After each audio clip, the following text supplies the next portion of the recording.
Assalamualaikum warahmatullahi wabarakatuh. Alhamdulillah kita bisa bertemu kembali di perkuliahan pemrograman jaringan. Pada hari ini kita akan membahas tentang thread. Oke, pada pertemuan kali ini kita mempunyai beberapa tujuan pembelajaran, yaitu yang pertama adalah memahami konsep thread. Kemudian diharapkan Anda dapat membuat thread menggunakan bahasa pemrograman Java dan menerapkan thread pada kasus-kasus tertentu. Nah, thread itu seperti apa sih? Jadi, kalau aplikasi atau program yang biasanya kita gunakan itu akan dijalankan secara langsung jika kita merunningnya. Nah, kalau misalkan ada beberapa proses, ada proses 1, proses 2, proses 3 seperti itu. Nah, nanti proses 3 ini yang jelas dia akan menunggu proses 1 selesai dijalankan, kemudian proses 2 dijalankan, baru nanti di proses 3. Nah, seperti itu. Nah, bagaimana caranya? Ya, kita membuat sebuah sebuah perintah yang bisa dijalankan. Nah, bagaimana caranya kalau misalkan kita itu harus membuat sebuah perintah yang dia harus jalan pada saat proses-proses yang lain sedang berjalan. Nah, ini mau tidak mau kita harus menggunakan yang namanya thread. Seperti itu. Nah, ini struktur thread. Jadi nanti thread itu bisa di start kemudian dia juga bisa runnable. Istilahnya ini ready to run Kemudian di sini nanti kita bisa memasang schedule jadwalnya kapan harus dijalankan atau mungkin disuspend. Kemudian ada juga yang non runnable, jadi tidak langsung dijalankan, kita bisa menggunakan sleep atau mungkin wait atau join atau mungkin pack none atau pack until, seperti itu. Nah, ada beberapa metode yang ada di thread, yaitu yang pertama adalah new. New ini adalah kondisi ketika sebuah thread dibuat atau diciptakan. Kemudian ada runnable, yaitu untuk kondisi ketika sebuah thread berjalan. Kemudian ada yang namanya block, menunggu untuk mendapatkan notifikasi sebuah thread berjalan kembali. Jadi kita bisa memanfaatkan yang namanya block untuk mendapatkan notifikasi jika thread itu berjalan kembali. Kemudian ada yang namanya waiting, menunggu thread yang lain untuk menjalankan operasi tertentu tanpa batas waktu ditentukan. Kemudian ada yang namanya time waiting, itu untuk menunggu thread yang lain untuk menjalankan operasi tertentu dengan waktu yang ditentukan. Kemudian ada yang namanya terminate. Ini sebuah thread telah selesai menjalankan operasi. Nah, sekarang kita langsung aja di praktikum Jadi saya akan mencoba untuk menggambarkan bagaimana thread itu bekerja. Pada praktikum kali ini saya akan membuat sebuah perulangan mulai dari 1 sampai 10. Ini nanti akan dijalankan di dalam thread. Ada 2 thread nanti yang menjalankan 1 sampai 10, dan nanti akan ada jeda antara penampilan satu proses ke proses yang satu step ke step yang lain, biar nanti kelihatan bagaimana itu bekerja. Oke silahkan Anda praktekkan step-step yang saya jalankan. Oke teman-teman, silahkan Anda buat project baru seperti biasanya. Kita pakai Java application. Kemudian ini silahkan Anda buat namanya Java, misalkan thread kemudian finish. Kita lihat di sini.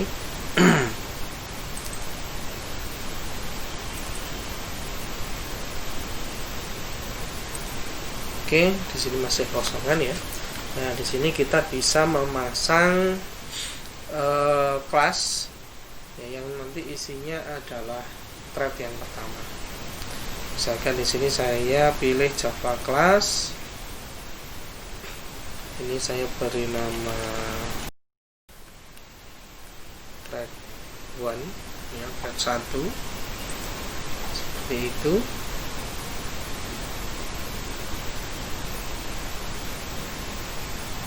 Nah, ini ya, karena kita nanti akan mengimplementasikan thread, maka kita bisa menambahkan di sini yang namanya implement.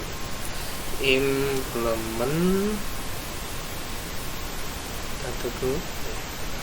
Di sini kita pakai runnable ya.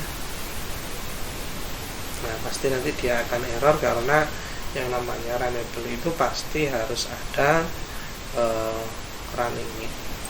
Jadi di sini diklik, kemudian di sini ada implement all abstract method. Nah, di sini ada yang namanya public void run. Jadi nanti thread 1 ini gitu ya, akan langsung dijalankan. Oke, kita buat konstruktornya terlebih dahulu. Misalkan di sini saya beri nama pakai integer aja ya, integer angka gitu. Kemudian di sini konstruktornya adalah public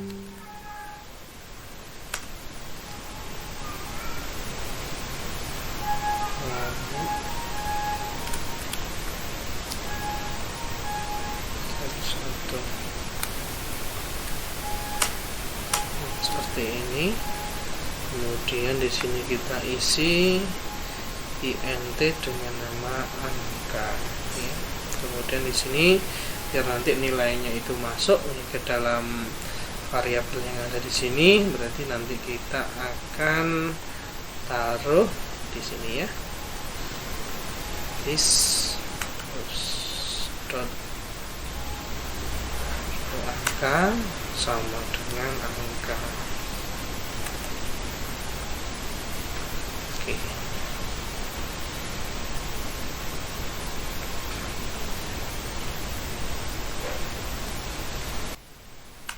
Di sisi run-nya kita bisa menaruh perulangan untuk mencetak angka dari 1 sampai 10. Lalu kita pakai for ini ya. Kemudian kita lengkapi dulu ya, int i sama dengan 1, i lebih kecil sama dengan 10, kemudian ada i plus plus ya, seperti ini. Kemudian nanti di sini kita buat cetak ya.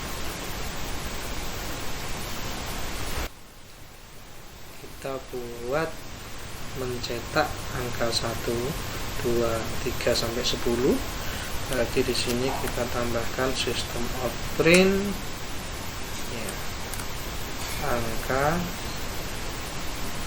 dari thread 1 gitu ya, sama dengan, nah ini kita gabung dengan i. Nah, seperti ini. Nah, kalau misalkan ini tidak ada threadnya, ini angka 1, 2, 3 sampai 10 itu akan langsung dijalankan tanpa ada delay. Nah, sekarang kita coba yang kita gunakan yang namanya thread. Di sini kita harus pakai yang namanya try. Oke, kemudian di dalam try ini kita pakai yang namanya thread ya. Oke. Kita pakai thread. Kemudian di sini coba kita buat slip ya.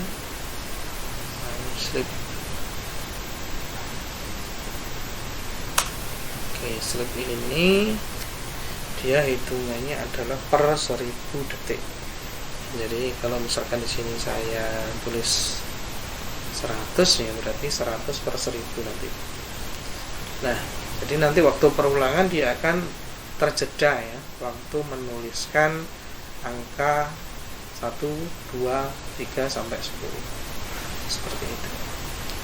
Nah, nanti ini ya, kelas yang ini nanti akan dipanggil di kelas utamanya.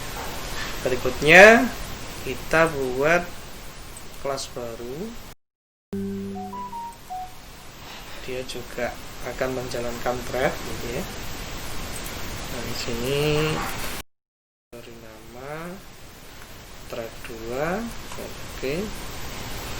Nah, saya pakai cara yang lain ya. Kalau tadi pakai runnable, di sini kita bisa pakai yang namanya extend. Kita extendkan ke thread. Bentar. Nah, kemudian kita bisa pasang run-nya di sini. Jangan lupa ya dipasang override. Kemudian di sini public void run ini ya. Nah, kemudian di sini coba seperti tadi, sama-sama mencetak angka 1 sampai 10 ya. Berarti di sini pakai for int i sama dengan 1, i lebih kecil sama dengan 10, i plus. Nah, di sini kita cetak seperti tadi ya, sistem out print angka dicetak dari thread 2 ya. Nah, gini nih nilainya dari i. Nah, kayak gini. Nah, untuk membuat delay kayak tadi, berarti di sini kita bisa memanfaatkan threadnya. Try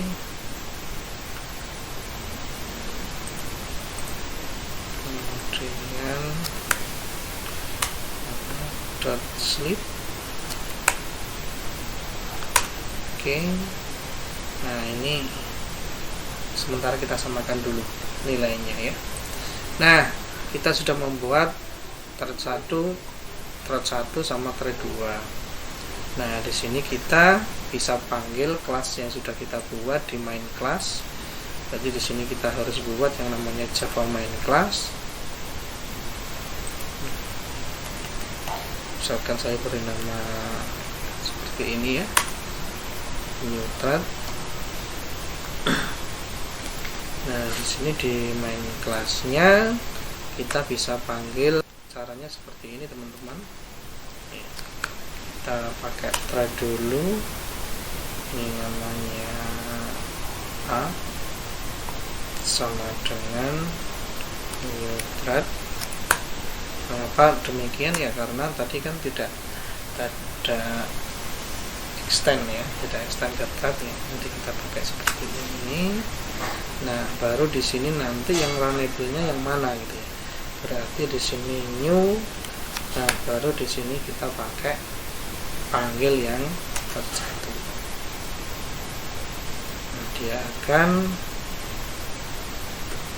menjalankan. Oke ya, setelah di sini kita punya a, kita bisa menjalankannya.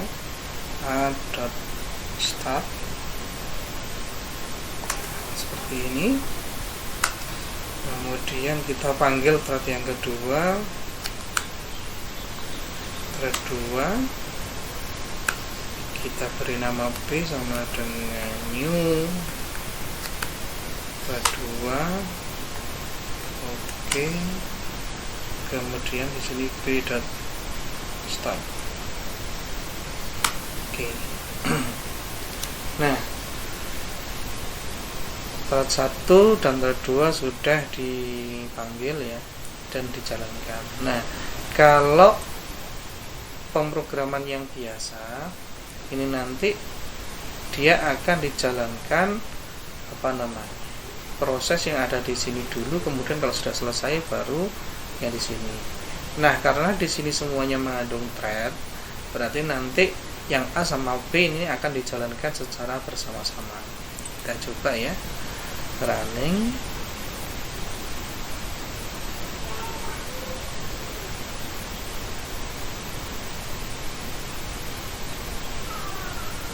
Nah, ini ya, jadi kalau Anda lihat di sini ya, dia akan secara simultan gantian, ini dari thread 2, ini dari thread 1, thread 2, thread 1, dan seperti itu ya. Jadi dia akan dijalankan secara bersama-sama seperti itu. Beda dengan kalau di sini dijalankan sendiri-sendiri gitu ya. Contohnya gini, di sini ada yang namanya, kita langsung panggil perintah yang ada di run tadi ya, ada run. Nah, gini, kemudian di sini juga b.run. Nah, gini. Bentar.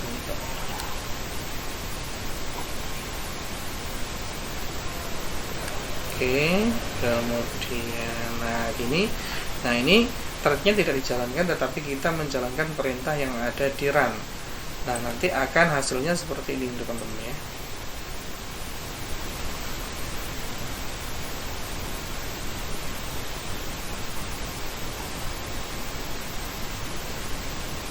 Nah, jadi seperti ini teman-teman. Silakan Anda membuat sebuah aplikasi dengan tampilan seperti ini ya. Kemudian nanti ada tombol pause.